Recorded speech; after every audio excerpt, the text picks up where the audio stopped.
Welcome to Clarity, a podcast powered by the Thomson Reuters Institute. I'm Zach Warren, the Institute's Technology and Innovation Insights lead. In each episode, we dive deep into a single question from decision makers and thought leaders from legal, corporate, tax accounting and audit, and government communities. In today's episode, we discuss the big question: will forced labor in supply chains decrease because of Gen Z purchasing habits in the future? As the oldest members of Gen Z begin to reach their late 20s, they're beginning to impact the business world and retail markets like never before.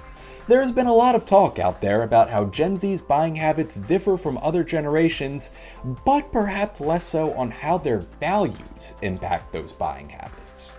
Indeed, as Gen Z shows more willingness to pay a premium on products sourced ethically, that could create some downstream effects, not only on suppliers and supply chains, but on labor markets as a whole. Today, Heather Panton, Senior Advisor, Social Impact and Human Rights at Thomson Reuters, talks with Dr. Jay Golden, Director of the Dynamic Sustainability Lab at Syracuse University and Pontarelli Professor of Environmental Sustainability and Finance, about his work in the lab, the future of ethical supply chains, and where technology may be entering the picture to affect positive change.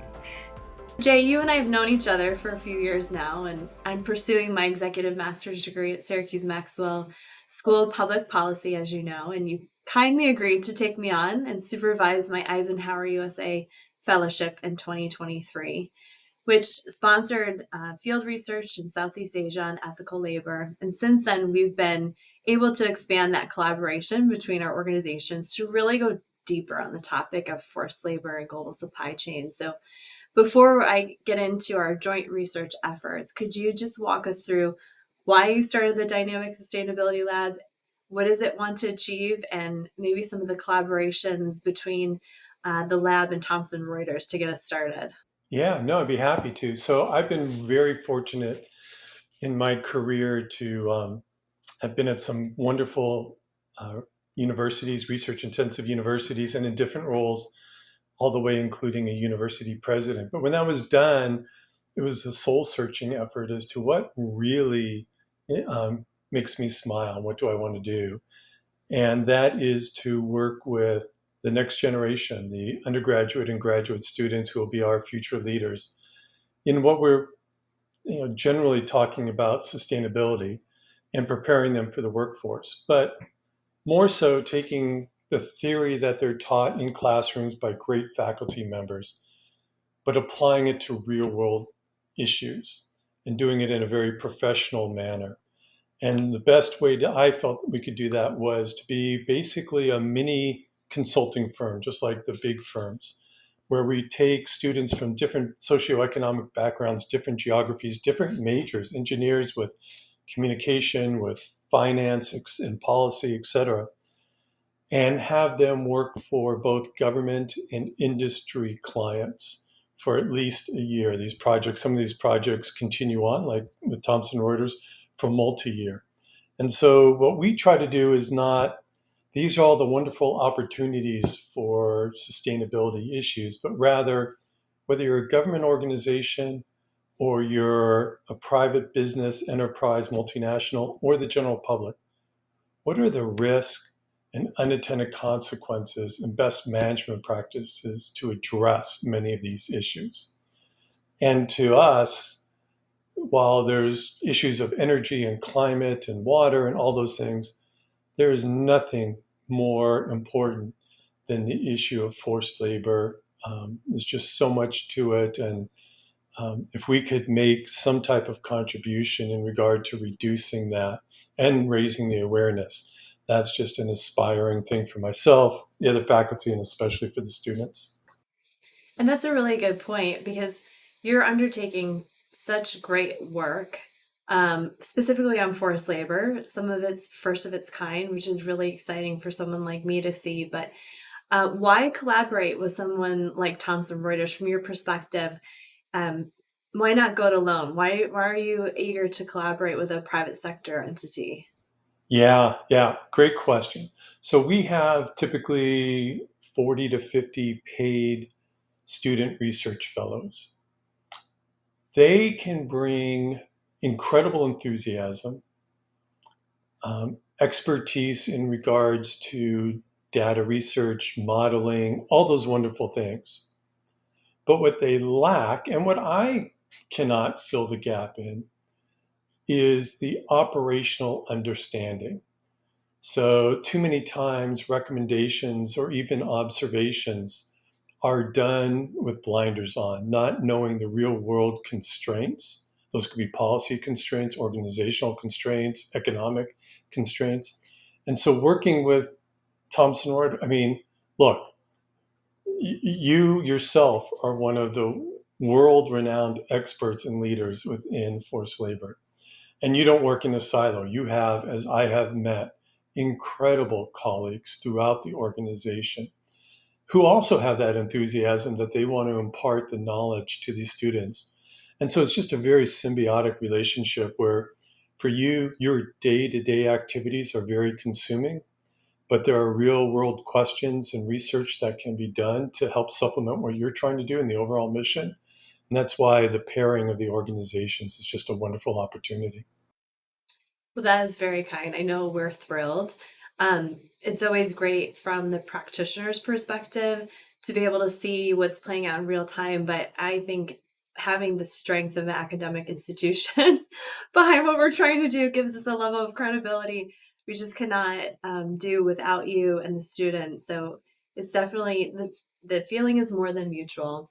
Um, and there's not a lot of bill research on the drivers of ethical supply chains. And currently, there's a lot of different US government enforcement actions and tariffs that are in play. And I think this is maybe an exciting time to study the challenges and opportunities that the private sector has, but also the opportunity that we're looking at with Generation Z that they have to drive change, thinking about the consumer. And it'd be great if you would sort of unpack more about the research projects, the more significant findings to date from your perspective. Yeah, so this has been a multi-year effort, both in the research and I would also say in the outreach.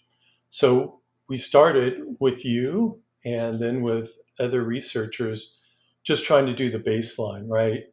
49.6 million people are living in slavery today. Uh, Basically, 1 in 10 are children. It's human trafficking generates about $150 billion profits annually. So this is not a small undertaking. This is a global issue. And the issue of we have engaged jointly. We've held symposiums in Portland, Oregon with the world's leading apparel, textile, footwear companies. Where obviously apparel and footwear is a big issue for forced labor with bigger issues, electronics, etc. And so trying to understand through these stakeholders where there are pinch points. And when I say that, what I really am talking about is what are the barriers for them to really understand the various level tiers, all the suppliers. And that is a big issue. And then the other part of it, as you just alluded to, was we understand the regulatory frameworks and what's happening in the EU, Canada, the US, even states like California and New York. But then what do consumers and what is the power of consumers to say, wait a second, these companies, you have to do a better job of addressing this. And so we went as a university with students, we went straight to our source, which is Gen Z, and worked with you and others in the organization. And we did a national survey. And we found that basically within the Gen Z, really about 80% are aware of forced labor, whether somewhat aware or very aware.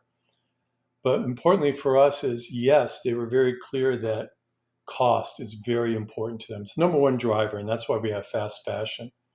But right under that is that the fashion that they're purchasing or other type of commodities are done ethically without forced labor, and that they're willing to spend a little bit more, and importantly, they're willing to bypass even name brands if for some reason they are called out or found out to have forced labor in their supply chains. And so we want to continue that momentum because this is going to be the largest purchasing power demographic for companies moving forward. Indeed, and I was convinced that Gen Z was gonna rise to the occasion.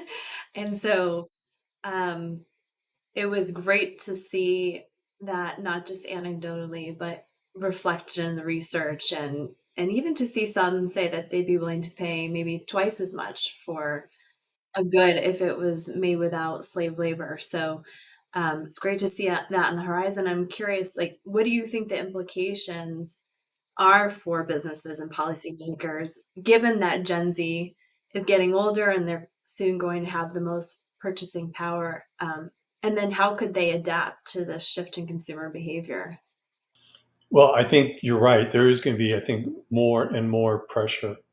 Um, and I think it's going to be very strongly articulated by Gen Z and non governmental organizations.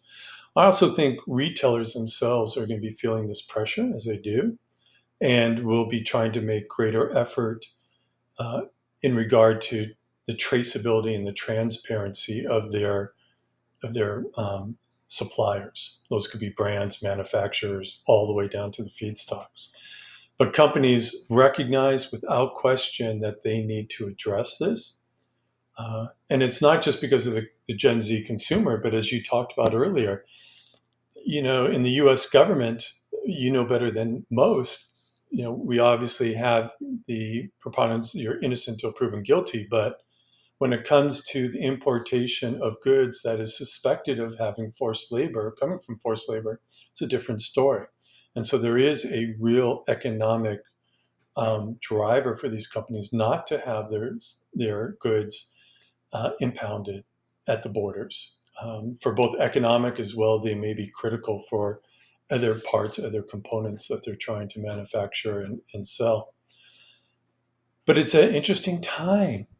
Um, it's an interesting time, I think, because um, some of the opportunities that I think we'll talk about a little later that are going to be emerging, including the potential, and I emphasize potential because we're all trying to figure it out, of things like artificial intelligence and machine learning to help increase the speed and the depth of transparency of supply chains and really to identify those who are really at risk for having forced labor in their value chains. That's right. And one aspect that I think is very unique about our approach to the research and is that we're not actually just working alone or together. We're working with apparel companies and footwear companies to implement findings and to uncover the solutions to these really difficult challenges. I know that you are very influential in that space, and I'm hoping some of your followers are listening in from the footwear and apparel sectors, or maybe even other sectors that you collaborate with. And I'm just curious, given the summit that you held in Washington D.C. and Portland, what did you discuss? Like, what were the commitments, and based on the Dynamic Sustainability Lab and Thomson Reuters findings, what did you learn?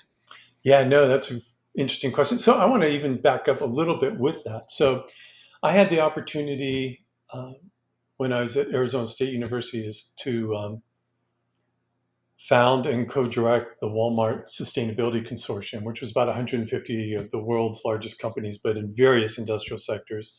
And then had the unique opportunity to also, after that, or during that actually, to be asked to work with the Sustainable Apparel Coalition. And I say that because, which is footwear, apparel, chemicals, feedstocks, etc. I have never been a part of an industrial sector that was so collaborative, that actually understood what these issues are and kind of put away their silos and are trying, and at the time were trying very hard to work together to develop solutions with academia and thought leading organizations like Thomson Reuters. And so many of those individuals we called upon.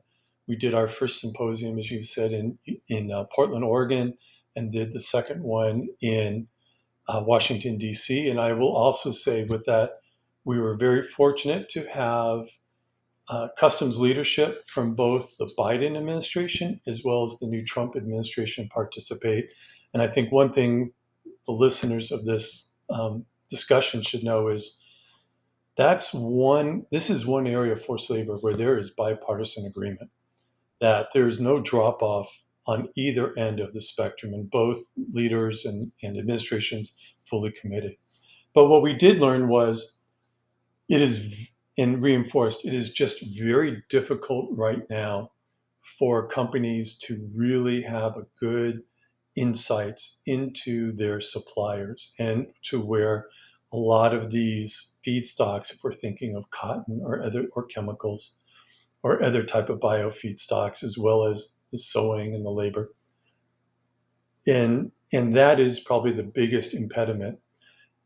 There's also inconsistency in regard to types of audits and or surveys that individual companies, or even if what they would like to do is more collective surveys and have third party, more trusted non-governmental organizations, boots on the ground in these countries to be able to do some of the on-site audits. The flip side of that, as we all know, is many of these countries will not allow boots on the ground non-governmental organizations or academics to actually do audits of their facilities or have access to these regions where there actually is potentially forced labor. So that's another big issue that everybody's facing right now.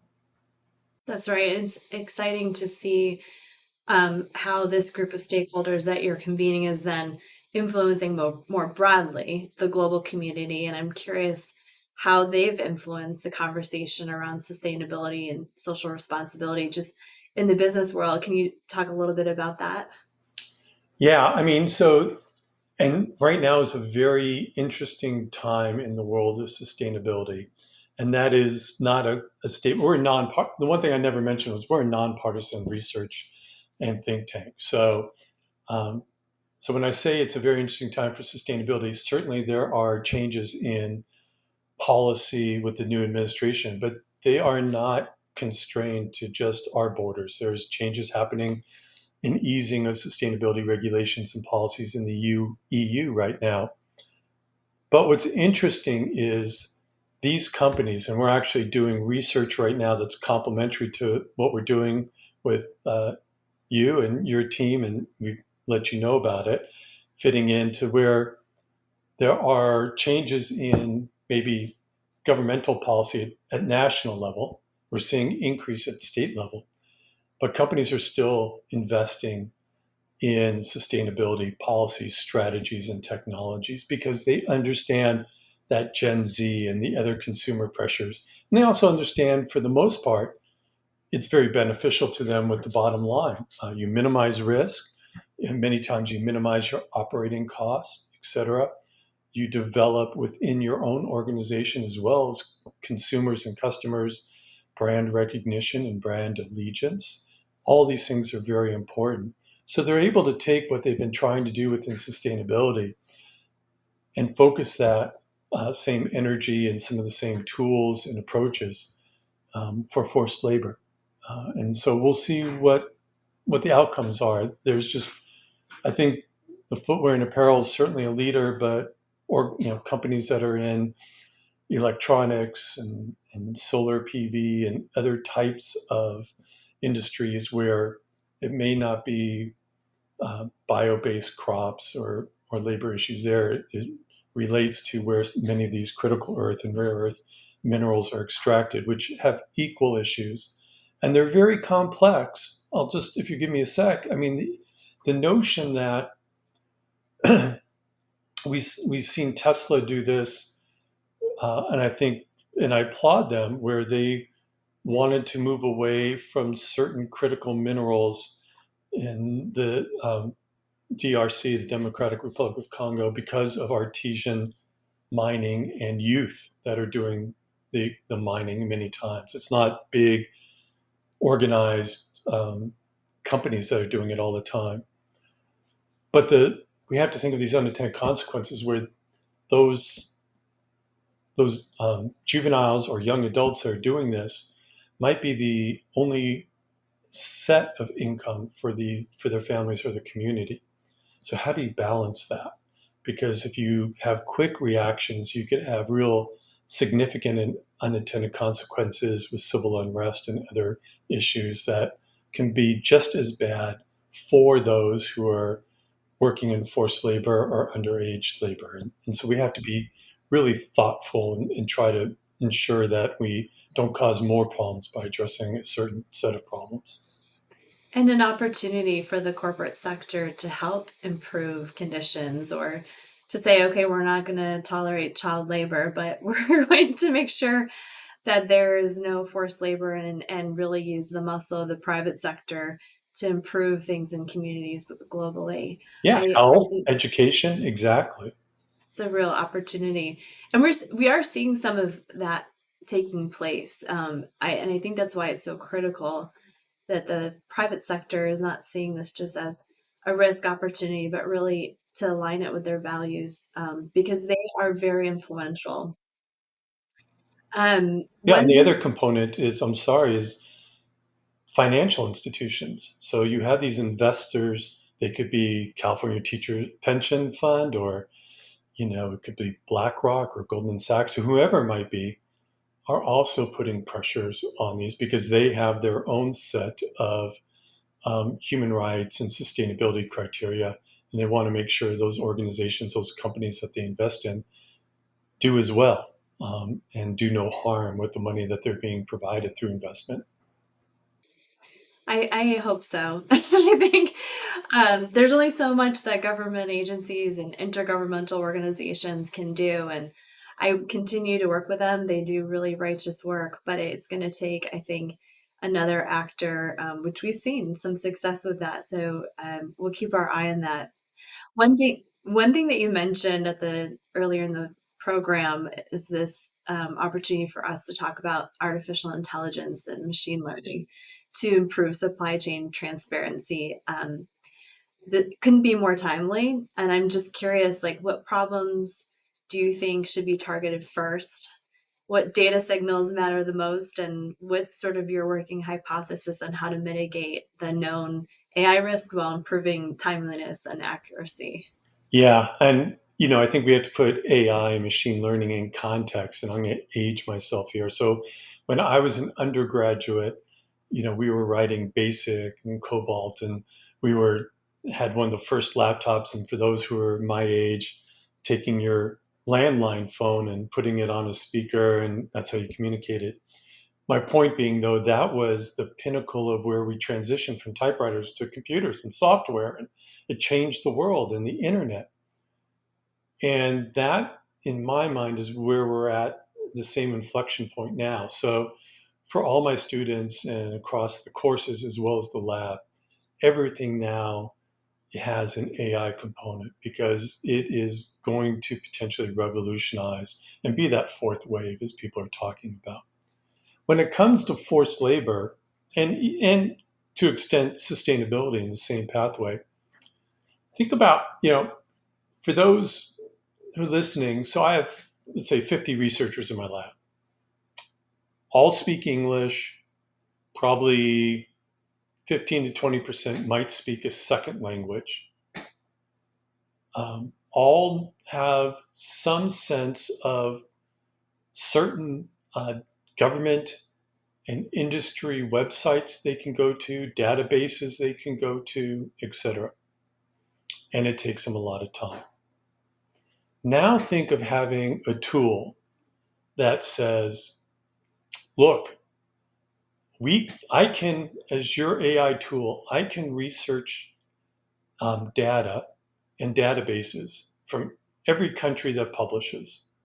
And not only can I weave and web crawl and extract um, traditional government databases, but I can go through industry business filings like the Security Exchange Commission as a context in the US or abroad. I can go through PowerPoint presentations of leaders or from different companies within this sector. I can look at any language and translate it. And furthermore, I can analyze this if you queue it up for me spatially by geography or temporally by timelines and provide you a much broader set of insights a lot quicker and with data that you didn't even imagine existed. That's very impressive. So we go back to this whole question of who are my suppliers and where they're from and what are the risks. Now I might have a tool actually that can really help me in that. Mhm. The The days of voluntary disclosure, I think, are coming to an end. Yes, yes, yeah, and data secrecy and all of that is pretty much gone too, and that's a whole different subject. We've had some philosophers come in and talk about that, and it's very interesting. Interesting. But I go ahead. It's really interesting to think about looking ahead what what you talked about, the benefits of the technology in this context. Are there any sort of challenges that are surfacing up as you think through the use of AI? Yeah, so imagine, I have all these researchers in the lab, 50 some odd students, about 10, 20% speak a second language. They know where to get their data and from their own sites that they have researched and examined. Uh, but now imagine having an AI tool that will allow them to kind of extract data, find data from countries all over the world and different types of data, not just government data sets, not just financial filings by companies, but presentations by members of the organizations, general interest articles that might have been written in Indonesia on a firm or issues of forced labor within the country. Just so much and actually overwhelming amounts of data and stories and information that can be pulled, researched, cultivated, put it in context of time, geography, industrial sector, company names. All of that is now at our fingertips. And it doesn't matter what language it's all written in because AI can translate it for us. And so that speed, that depth, is really something that will aid in the transparency and traceability of products and their feedstocks for forced labor, as well as other supply chain. Just think of if you're trying to account for greenhouse gas or embedded water or whatever it might be. And it's from my perspective, I think this is my 14th year working on human trafficking. And when I first started, we had nonprofits who were trying to, surmount these challenges and do the work at scale. It's really something to think about. Okay, with the onset of not just the data being available, but being able to structure it and to put together sort of like a trade craft to look through the tiers of a supply chain. I'm thinking it's going to be around the corner when there's a system that inherently protects vulnerable people that can be done at scale. So I look forward to seeing how all of this manifests and I know our audience will be excited to follow your work. So I'm hoping you can share. Last question. How can we follow your work in 2025 and 26? That's great. Would love for folks to follow us. So you can obviously go to our website. It's www.dynamicsplural.org. That's all one word, dynamicslab.org. You can also follow the Dynamic Sustainability Lab at Syracuse on LinkedIn, as well as follow me on LinkedIn. And we always have updates. I also know that through our partnership that our results and the collaborative work we'll be doing will be um, put out and made available through your organization, which we're really excited about.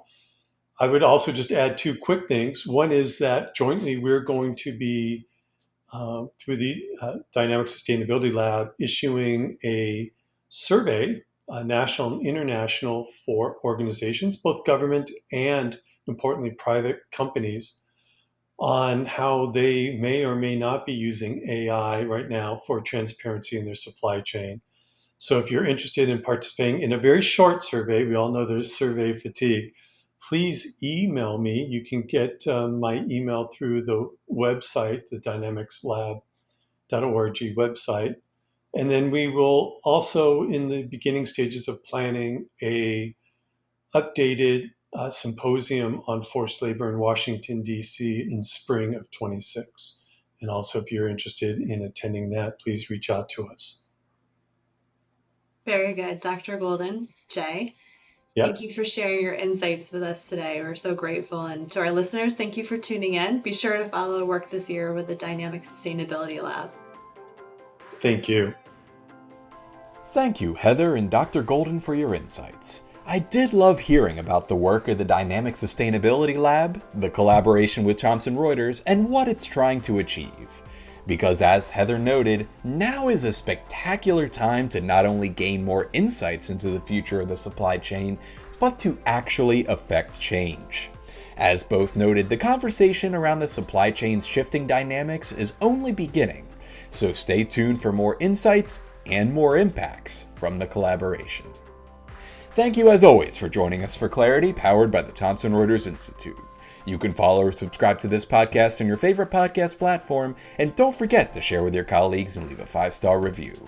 For more data-driven analysis of today's professional services market and in-depth conversations with industry thought leaders, please visit us online at thomsonreuters.com/institute and follow us on LinkedIn under the Thomson Reuters Institute.